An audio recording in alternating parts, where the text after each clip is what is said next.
তো গাইজ বলেছিলাম এই মাসভর শুধু বিয়েই খাবো বিয়েই খাবো, বিয়ের দাওয়াত পাই না কিন্তু সপ্তাহে 7 দিনই বিয়ের দাওয়াত পাইছি। আজকেও চলে যাচ্ছি আরেকটা বিয়ে খাওয়ার জন্য, মানে এটা বউ ভাত, এই জন্য আগের দিনই চলে আসছি। তো বউ ভাতের দাওয়াত ছিল, বরযাত্রী হয়ে গিয়েছিলাম। তো তারপরে রাতের খাওয়া দাওয়া করে আবার দুপুরে খাওয়ার জন্য চলে যাচ্ছিলাম। আর এখানে কিন্তু অনেক জায়গায় মাটির রাস্তা আছে, এখন মাটির রাস্তা দেখাই যায় না, কিন্তু এই গ্রামে এখনও মাটির রাস্তা আছে। এটা কিন্তু বাগমারা, মানে বাগমারা থানার একটা গ্রাম, কী গ্রাম আমার মনে নাই। তো তারপরে দুপুরবেলা খাওয়া দাওয়া করে চলে আসছি আমি আর আমার ছোট্ট মামুনিকে নিয়ে। দেখছো কি ঢং করছে। তো ও আমার সাথে বসে খাবে, এই জন্য ওকে নিয়ে চলে আসছি। এটা কিন্তু আমার ছোট্ট মেয়ে। তো তারপরে খাবার চলে আসছে সেই প্লাউ, বিখ্যাত বিশ্ববিখ্যাত, মানে বাংলাদেশের বিখ্যাত প্লাউ। সেই প্লাউ নিয়ে নিলাম। এই প্লাউ খেতে কিন্তু অনেক মজা, আমি খালি খালি একটু খেয়ে নিলাম, খালি প্লাউ খেতেও অনেক মজা। তারপরে চলে এলো সেই বিশ্ববিখ্যাত ডাল।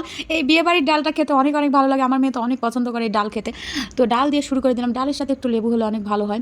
তো বিয়েবাড়িতে লেবু দিচ্ছে না কোথাও, যেখানে খেতে যাচ্ছি শুধু ডাল। আর আমার ছোট্ট সোনাটাও খাচ্ছে কুচু কুচু কুচু কুচু করে, ও একা হাতে কি সুন্দর করে খাচ্ছে। দেখছো আমি যে ভিডিও করা শুরু করছি একটু ঢং করা শুরু করলো। তো ও খাচ্ছে, আমিও খাচ্ছি। তো এই দেখো মরিচ তো আমি ফেলে দিব না, এই জন্য মরিচটা ভাতের সাথে ডোলে খাওয়া শুরু করে দিয়েছি। কিন্তু এতক্ষণ হয়ে যাচ্ছে মাংস দিয়ে যাচ্ছে না। তারপরে এই তো ঝোল সহ 4টা মাংস, না 3টা মাংস 1টা তেল। তো প্রথম দিন যে খাওয়া দাওয়া করছিলাম মানে মেয়ের বাড়িতে, সেখানে কিন্তু মানে বরযাত্রী হয়ে গেছিলাম, সেখানে মাংসটা এত সুন্দর ছিল, ঝোলই ছিল না, একদম কষা কষা মাংস, তেলও কম ছিল। বাড়িতে যেভাবে রান্না করি আমরা কোরবানির মাংসটা কষিয়ে কষিয়ে খাই, সেম ওরকম ছিল।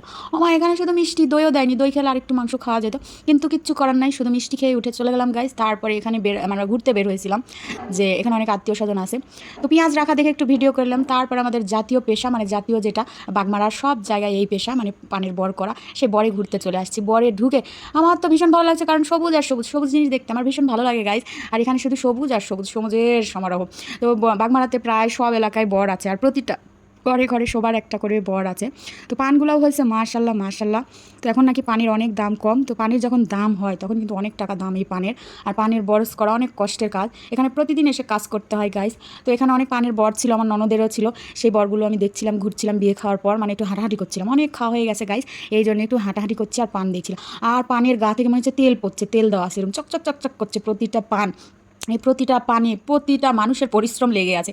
যাদের বর আছে তারাই জানে যে পানের বরজে, মানে বরজ বলে, বরজে কি পরিমাণ পরিশ্রম করতে হয়, প্রতিটা দিন পানের বরে আসতে হয়। তো আমাদের এলাকায় মানে নাটোরে ওখানে কোনো পানের বরটর কিচ্ছু নাই, আমরা শুধু আলু পেঁয়াজ রসুন এগুলো বেশি ফসল করা হয়। বাগমারার দিকে সব ঘরে ঘরে সবার বাড়িতে বাড়িতে একটা করে পানের বরজ থাকে, মানে পানের বর থাকে। আমাদের এলাকায় পান নাই, যেন আমাদের ওখানে পানের অনেক দাম, আর এখানে শুধু পান আর পান, পান আর পান।